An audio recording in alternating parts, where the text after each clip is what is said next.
Assalamualaikum warahmatullahi wabarakatuh. Allah Subhanahu wa Ta'ala menurunkan kepada Bani Israel lebih dari satu jenis siksaan dan cobaan karena dosa-dosa mereka. Berikut ini 3 azab dari Allah kepada Bani Israel yang menimpa mereka dalam kehidupan dunia. Saling membunuh satu sama lain. Ketika Bani Israel melanggar perjanjian dan menyembah anak sapi setelah ditinggal pergi oleh Nabi Musa alaihissalam, Allah Subhanahu wa Ta'ala mengatur hukuman berat bagi mereka. Allah memerintahkan mereka untuk berperang dan saling membunuh. Itu adalah siksaan dan kesengsaraan berat yang menimpa Bani Israel, yang darinya mereka tidak dapat menemukan apa-apa. Mereka mulai bertarung dengan pisau, dan beberapa orang mengangkat pisau ke arah satu sama lain. Dan mereka saling membunuh. Sampai Allah Subhanahu wa Ta'ala mengizinkan mereka untuk berpuas dengan tindakan mereka. Maka siapapun yang hidup setelah itu, Allah akan mengampuni dosa mereka. Lalu siapapun yang terbunuh, Allah akan menjadi saksi atas pengorbanan mereka. Hal ini sebagaimana yang disebutkan dalam Al-Quran Surat Al-Baqarah ayat 54. Dan ingatlah, ketika Musa berkata kepada kaumnya, "Hai kaumku, sesungguhnya kalian telah menganiaya diri sendiri, karena kalian telah menjadikan anak lembu sebagai sesembahan kalian. Maka bertobatlah kepada Tuhan yang menjadikan kalian, dan bunuhlah diri kalian. Hal itu adalah lebih baik bagi kalian. Maka Allah akan menerima tobat kalian. Sesungguhnya Dialah yang Maha Penerima Tobat lagi Maha Penyayang." Dikutuk menjadi monyet. Muhammad ibnu Ishaq meriwayatkan dari Daud ibnu Abul Hudari dari Ikrimah, bahwa Ibnu Abbas radhiyallahu anhu pernah mengatakan, "Sesungguhnya Allah telah menetapkan hari besar kepada kaum Bani Israel pada mulanya adalah hari Jumat. Tetapi, mereka menggantinya menjadi hari Sabtu. Lalu mereka menghormati hari Sabtu sebagai ganti hari Jumat. Dan mereka meninggalkan apa-apa yang diperintahkan kepadanya, karena mereka membangkang dan hanya menetapi hari Sabtu.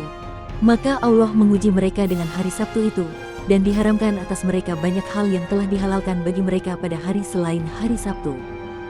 Mereka yang melakukan demikian, tinggal di suatu kampung yang terletak di antara Ailah dan Tur, yaitu Madian.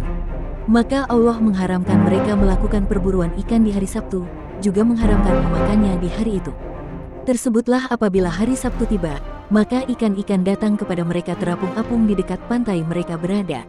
Tetapi apabila hari Sabtu telah berlalu, ikan-ikan itu pergi semua hingga mereka tidak dapat menemukan seekor ikan pun, baik yang besar maupun yang kecil.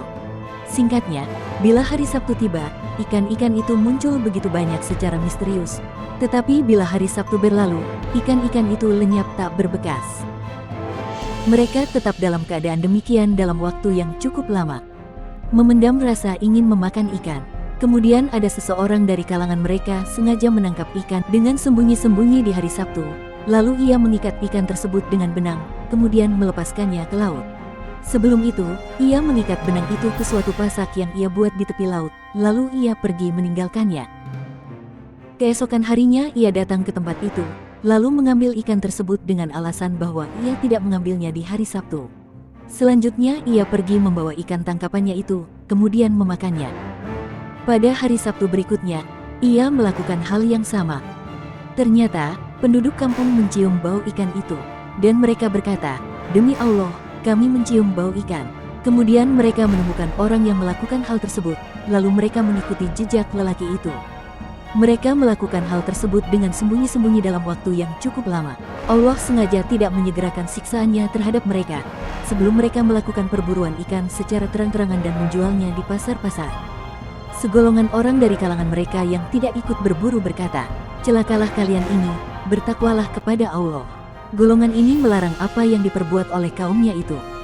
Sedangkan golongan lainnya yang tidak memakan ikan dan tidak pula melarang kaumnya dari perbuatan mereka berkata, "Apa gunanya kamu menasihati suatu kaum yang bakal diazab oleh Allah?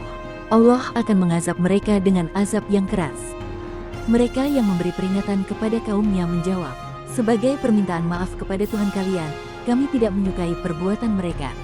Dan barangkali saja mereka mau bertakwa kepada Allah." Ibnu Abbas melanjutkan kisahnya, ketika mereka dalam keadaan demikian, maka pada pagi harinya orang-orang yang tidak ikut berburu, yang sedang berada di tempat perkumpulan dan masjid-masjidnya, merasa kehilangan orang-orang yang berburu.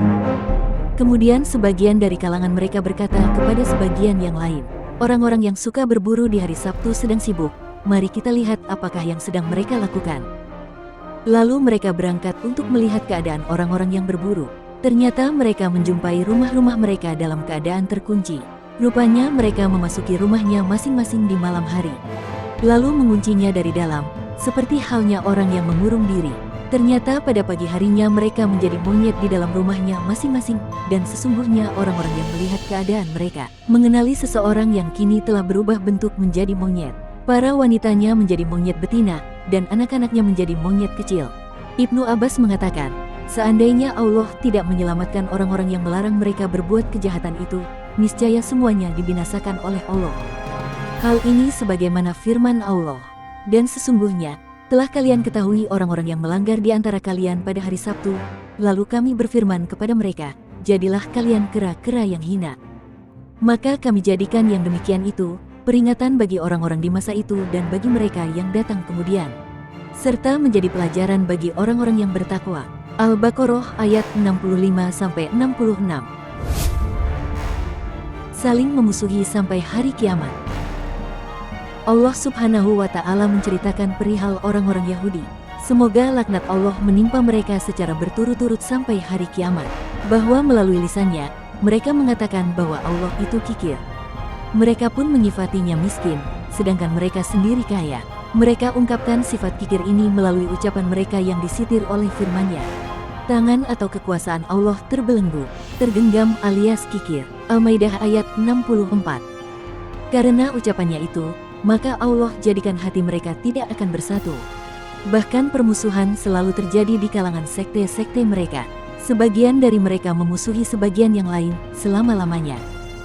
Demikian itu karena mereka tidak pernah sepakat dalam perkara yang hak. Mereka telah menentang dan mendustakan Nabi Muhammad SAW. Setiap kali mereka merencanakan berbagai perangkap untuk memerangi kaum muslimin, maka Allah membatalkannya dan membalikkan tipu muslihat itu terhadap diri mereka sendiri. Sebagaimana mereka membuat lubang, maka mereka sendirilah yang terjerumus ke dalamnya. Hal ini sebagaimana yang disebutkan dalam firman-Nya. Orang-orang Yahudi berkata, tangan atau kekuasaan Allah terbelenggu. Sebenarnya tangan merekalah yang dibelenggu, dan merekalah yang dilaknat disebabkan apa yang telah mereka katakan itu. Tidak demikian, tetapi kedua-dua tangan atau kekuasaan Allah terbuka. Dia menafkahkan sebagaimana Dia kehendaki. Dan Al-Quran yang diturunkan kepadamu dari Tuhanmu, sungguh-sungguh akan menambah kedurhakaan dan kekafiran bagi kebanyakan di antara mereka. Dan kami telah timbulkan permusuhan dan kebencian di antara mereka sampai hari kiamat. Setiap mereka menyalakan api peperangan, Allah memadamkannya. Dan mereka berbuat kerusakan di muka bumi, dan Allah tidak menyukai orang-orang yang membuat kerusakan. Al-Maidah ayat 64. Sohib hikayah yang dirahmati Allah. Demikianlah 3 azab Allah kepada Bani Israel. Wallahu a'lam bishawab. Semoga bermanfaat. Wassalamualaikum warahmatullahi wabarakatuh.